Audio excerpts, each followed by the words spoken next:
Sunnahfollowers, protectors of the Sunnah. Sunnahfollowers, protectors of the Sunnah.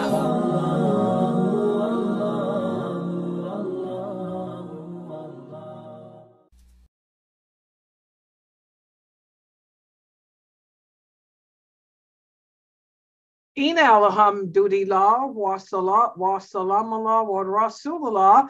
Welcome to another session of our series entitled 55 Hadiths on Islamic Behavior and Discipline. And this is the book that we are studying from. You can pick up this book by going to adleyonline.com. And while you're getting this book on the 55 Hadiths on Islamic Behavior, make sure you pick up the book entitled The Messenger. This book is $10. This is the book we're using in our series on the Prophet Muhammad. And also pick up the book entitled 40 Hadith for Islamic School. This is the book we're using for the kids program on Sunday. So 3 books. This one I think is $7. This one is $10, and I think this one is $5. So please make sure you go to adleyonline.com and get all 3 copies of these books. And today we're going to be discussing Hadith number 33 in this book. Hadith number 33 in the book, which addresses how important it is to stay away from doubtful things. The Hadith can be found in Sahih Muslim, although there are other variations of this hadith in the other sitta as well. And it's narrated by Nawas ibn Saman al-Ansari. He said that he asked the Prophet Muhammad sallallahu alaihi wasallam to explain what righteousness is and to explain sinfulness to him. The Prophet said righteousness is to have good character, and sinfulness is that which wavers in your soul and which you dislike people to find out about. In other words, he's speaking about doubt. Stay away from doubtful things because doubt leads to sinful actions. So here we can see, excuse me from my knee, from this wonderful hadith, a righteous person is a person with good character, first of all. Remember, the Prophet said that he was sent to teach us good character. And by teaching us good character, in turn, he taught us Islam. So we need to work on having all the characteristics that are pleasing to Allah: truthfulness, honesty, integrity, distinctiveness, and the likes.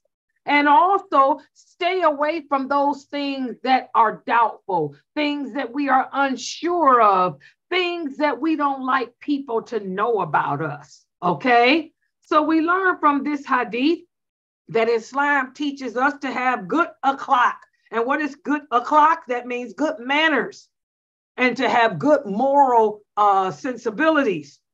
And also righteousness leads to good manners, whereas doubt leads to a lot of sinful actions, guys.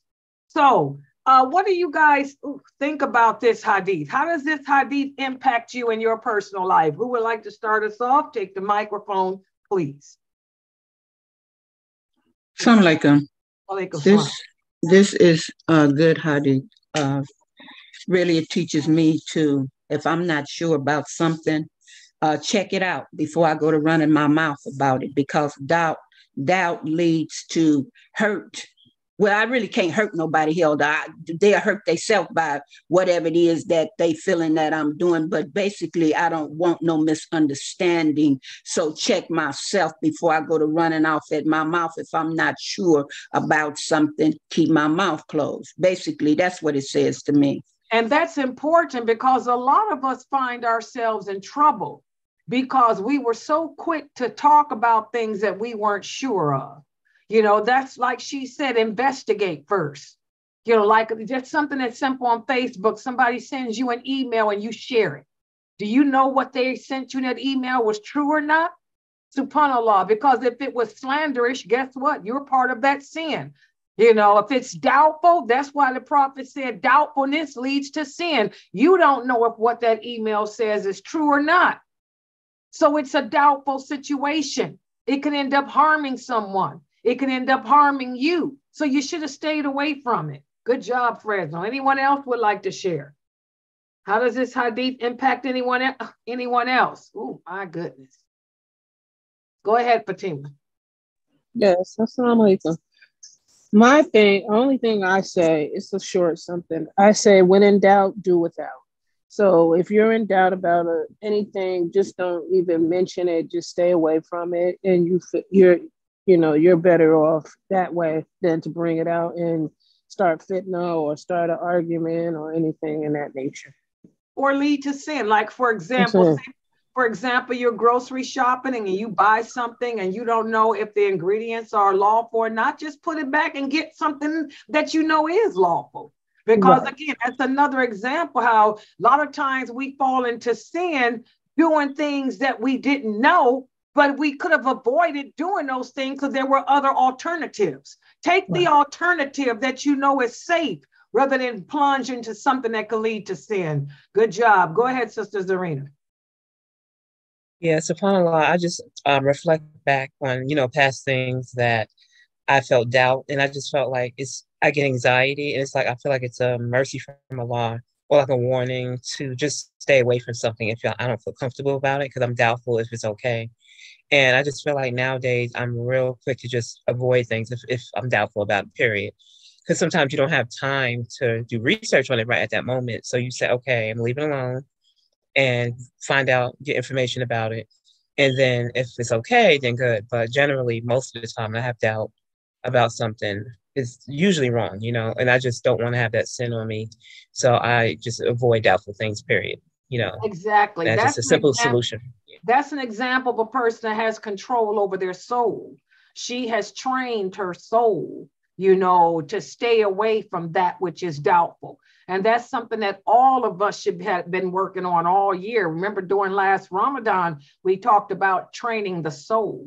And when Ramadan comes around this year, that's what you're going to do is evaluate yourself to see if your soul is trained. Are you still doing things that you were doing last year, before last Ramadan? So if she's taking control over her soul, how many of us can say we've done the same? Good job, Zarina. Go ahead, Sabrina.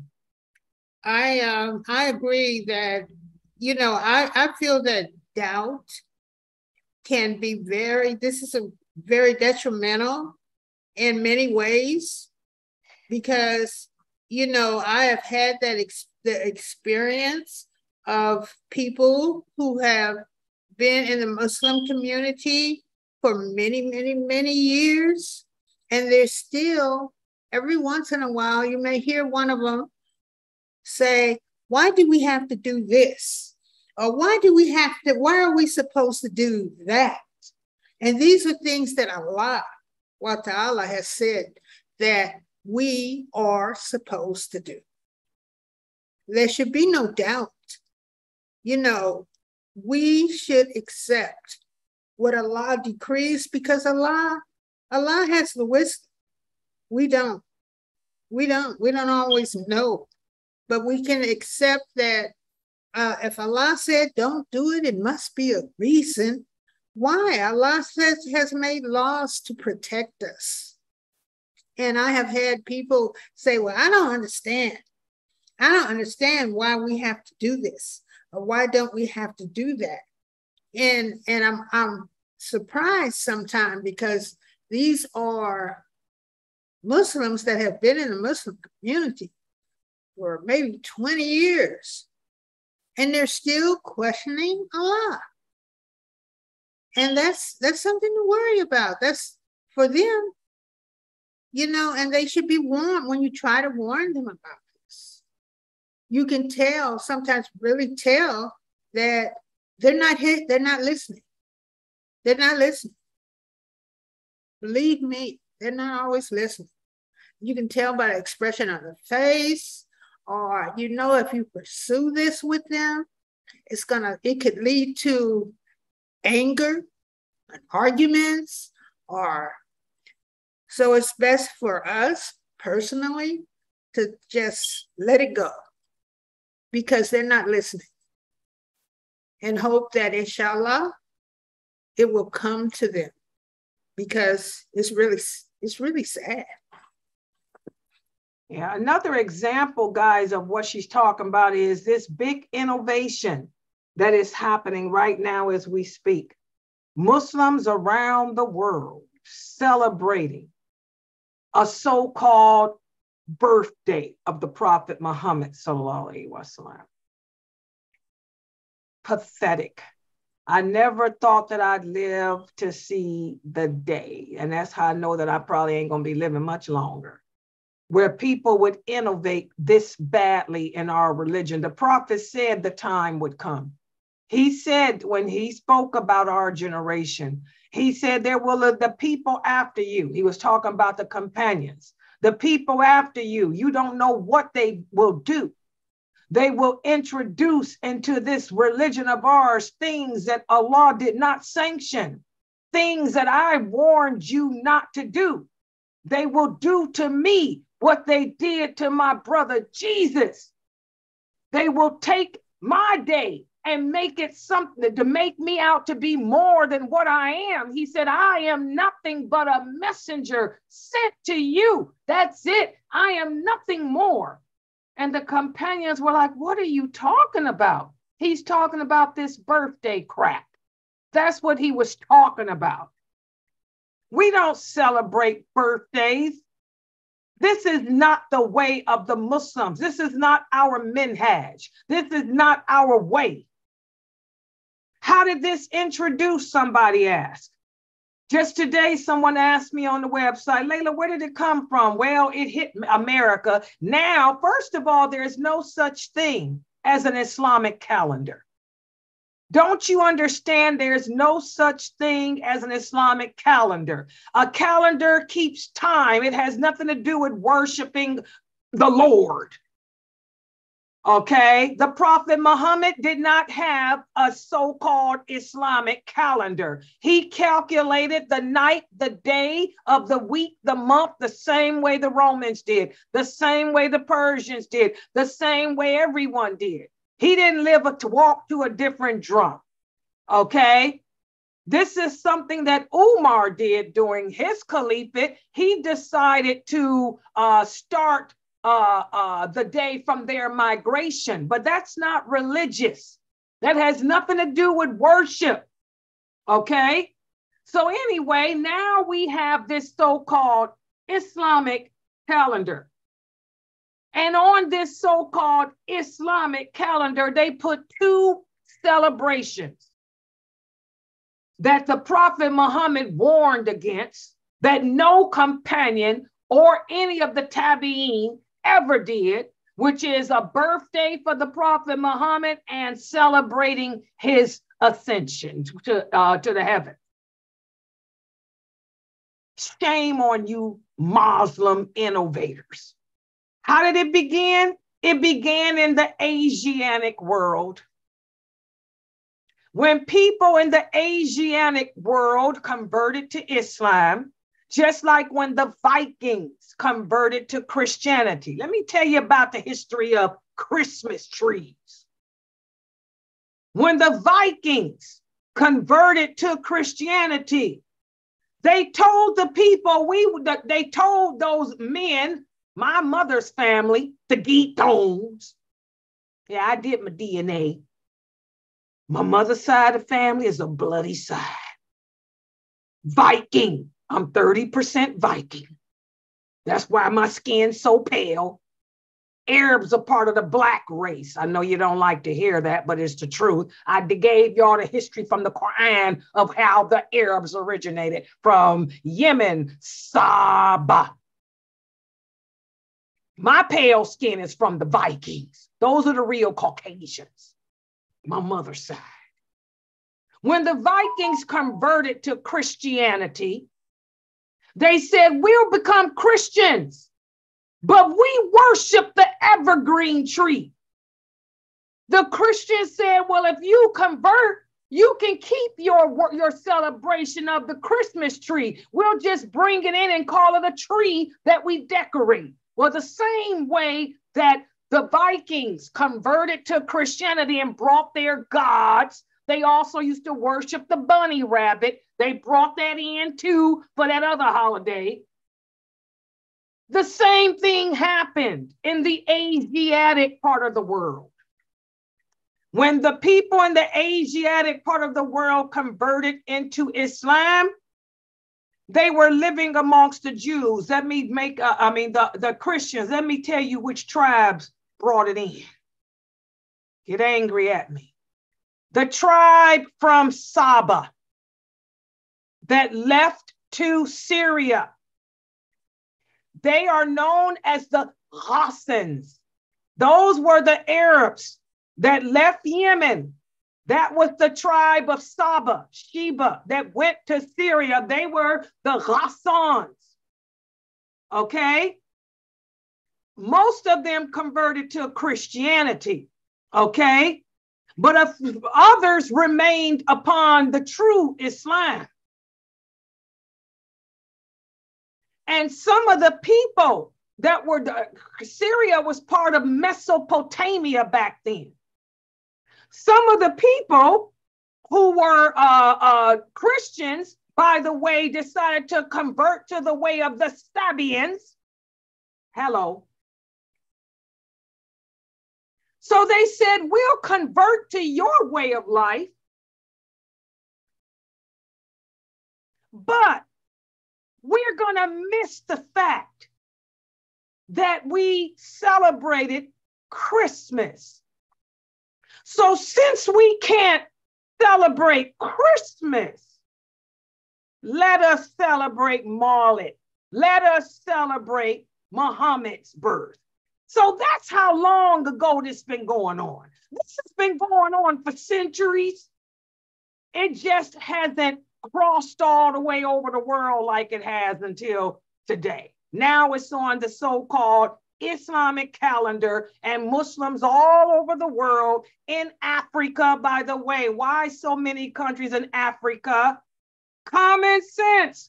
Saba, the people of Saba, the tribes of Saba, okay, they spread out when Allah sent that whale to be demolished. It's talked about in the Quran. They spread it out. Some went to other parts of Africa. The Sabians. History. That's what my degree is in. For those of you who don't know, Layla has degrees too. I don't talk about it because my college degrees helped me to earn a good living in this world so I could support myself. They're nothing to do with Islam, but I have a degree in English. I have a degree in communications. I have a degree in ancient civilization. That's my specialty. Hello. But anyway, so people have been celebrating this Maulid, this birthday of the Prophet, sallallahu alaihi wasallam, for centuries, but now it's worldwide. They done put it on Islamic Finder. Let's talk about Islamic Finder.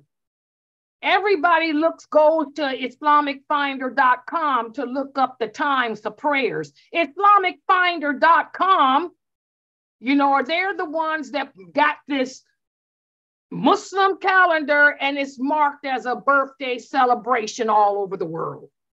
So that's why it's such a big deal now, especially here in America, where the Africans and the Asiatic people have been celebrating this man-made holiday for centuries. Now here we got Americans doing it, Australians doing it, European Muslims doing it, because it's on the so-called Islamic Finder calendar. The Prophet said we would imitate the Christians in everything that they do. And when those Sabians, the people from Saba that migrated to Syria, the ones that remained Muslim, and the Romans that converted to Islam, they brought into Islam their Christmas, but they called it their day of celebrating a so-called birth of our Prophet Muhammad, sallallahu alaihi wasallam. What's the history on that? Learn, you know, it's no big deal to figure out. But it's haram. It's haram. There is no hadith on this planet that says that any of the companions celebrate the prophet's birthday. The prophet Muhammad didn't go around telling people to celebrate his birthday either. In fact, he said the opposite. Don't do that to me. Don't you dare do to me what they did to Jesus, and I'll be jiggered. You did it. You did it anyway. Okay?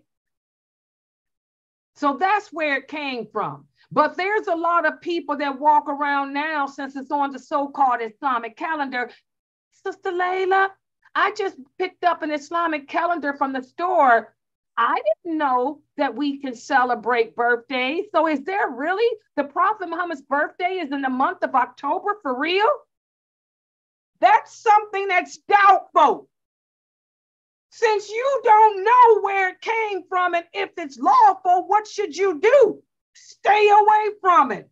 The prophet said, anytime you are faced with something that you are unsure of, that you don't know if you should do it or shouldn't, he said, stay away from it. And that way you protect your religion.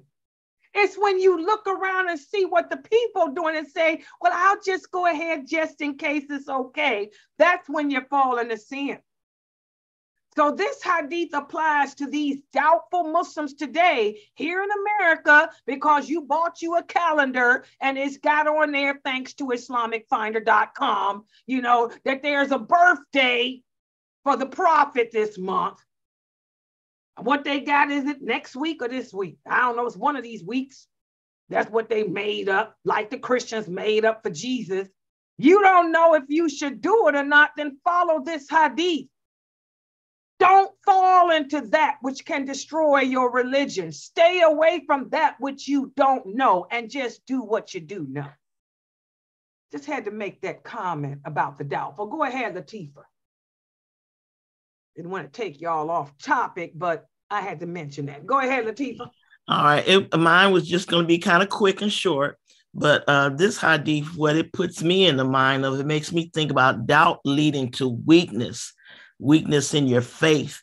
And you become so accustomed to questioning instead of trusting and remembering what Allah say. It's so easy to get into, well, maybe I'll just do this. Maybe I'll do this a little bit. And then you get further and further away from the religion and get further into sin and disbelief. That was the only point I wanted to make. Exactly. And that's the example. That's what this is talking about. The prophet's birthday, so-called birthday. By the way, don't nobody know when the Prophet Muhammad was born. Hello. Nobody knows when he was born. Allah kept it that way on purpose. So who made this day up? Where y'all get this from? The Vikings? Trying to be like them Vikings? My ancestors on my mother's side? The Gitones? King Charlemagne? Yeah, my mother's from him too. Yeah.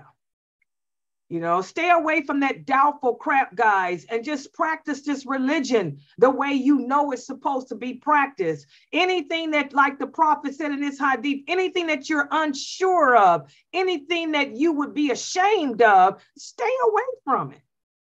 Like the one sister said, Allah puts that doubt in your heart as a sign. It's like a warning sign. If you are a true believer, warning, warning, warning, this is something that you're unsure about. Stay away, stay away, stay away. That's what should be registered in your heart and your mind if you're a true believer. Not, okay, well, maybe it's okay, so let's just touch it and see. Okay, any other questions and comments on this hadith? Okay, I want to thank everybody for joining and participating in this session of our hadith class. And I want to remind everyone, Dr. Dramali will be on live on Zoom every morning at 6:30 a.m. with our morning atkar, which is means our morning reminder. Please try to be in the Zoom room at 6:30. He had a beautiful reminder this morning. You know, most of us here on the East Coast, you're getting up to make salat. Salat's at 6. make your prayer and come in here and listen to his nice reminder. You know, that it's a good way to start your day off with remembrance of Allah. And then also tomorrow, just to let everyone know, I will be substituting for Dr. Asim's Quran Tajweed. And I'm a tough cookie. I don't like being nobody's substitute. I don't like substituting Quran. Y'all know that. I don't like going over these same baby surahs either. Rashida, who hasn't been around since she got us in this predicament. But since he wants me to substitute, he wants me to go over those rules that he doesn't want to talk about, that however you pronounce it, falaq at the end. So everybody, beginner, intermediate, and advanced, be here tomorrow. The time has been changed to 6 p.m. Everyone will read from Suratul Falaq. Qul a'udhu bi rabbil falaq. We're going to go over the call. And also the hidden noon. He wants me to go over the hidden noon with you guys. It's not meal. It's not me. It's the Brittany. We'll be going over the rules for the falaq. And hopefully, he said when he comes back next week, if everybody can pronounce it correctly with the Calcutta and with the hidden noon and pronouncing the last letter at the end, we'll move to the next baby surah. Rashida. Perhaps you'll show up tomorrow. All right, so that's tomorrow at 6 p.m. Dr. Asim's class has been moved to the time of 6. And I'll be your substitute. I'm going to let y'all know I'm going to be rough and tough with you. I got to be rough and tough with you because I'm mad about this substituting and I'm mad about these baby surahs because you guys don't understand that Arabic is not English. Okay? So I'm going to be rough with you. So y'all need to practice up tonight. And then after that class, we'll have my class about the prophets and messengers. I'm going to speak more about the books of Allah. Okay, so that'll be tomorrow after that class. And also tomorrow, we have the second session of my new series. See all these classes I'm doing tomorrow? Y'all see why Layla's kind of... The Resurrection. My new class, The Resurrection, is at 9 p.m. So 6 p.m. Quran Tajweed for all levels. 7 p.m. or 8. Probably 8. The Prophets and Messengers. 9 p.m. The Resurrection. 11 p.m. Hadith. And guess who will be sitting here teaching all those classes back to back to back? Yours truly. So make sure y'all here. If I got to be here, I'm going to be up all night doing a PowerPoint for 2 classes. Y'all to be here at 6 o'clock. And I'm going to be a rough teacher, letting you know. Real rough. Expect to see everybody in class and ready. All right. Subhanakallahumma wa bihamdika ashhadu an la ilaha illa anta astaghfiruka wa atubu ilayk. Don't forget Dr. Jamali at 6:30.